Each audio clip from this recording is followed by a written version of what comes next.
Lynne Ouellette, directrice générale du Musée national des beaux-arts du Québec.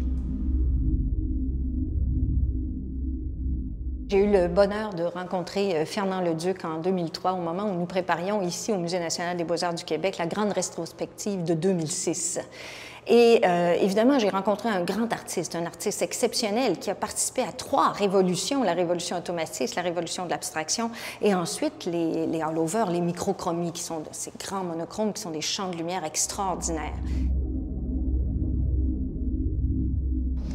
Alors, Fernand Leduc, il me l'avait dit quand on discutait, parce qu'on a eu l'occasion de beaucoup discuter ensemble. Il me dit, mais vous savez, Lynne, finalement, je suis un paysagiste de lumière.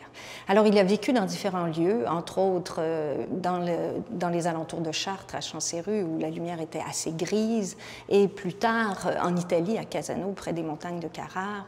Et dans tous les cas, la lumière venait vraiment informer son travail, surtout dans la dernière partie de sa vie, où il a vraiment travaillé sur, je dirais, des paysages de lumière.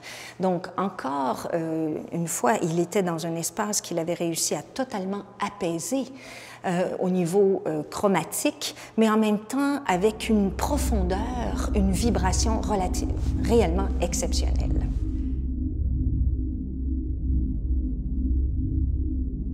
Fernand Leduc laisse au Québec un corpus d'écriture remarquable dans lequel nous pouvons documenter ce formidable passage d'une écriture qui est relativement gestuelle, intuitive, jusqu'à une écriture très minimaliste telle que sont ces microchromies. Et il laisse effectivement aussi un corpus d'œuvres où nous voyons comment s'est exprimé, puisque c'est d'abord avec les œuvres qu'il a pu théoriser sa réflexion, comment s'est exprimé ce grand passage au Québec, donc de l'automatisme jusque, d'une certaine façon, le minimalisme.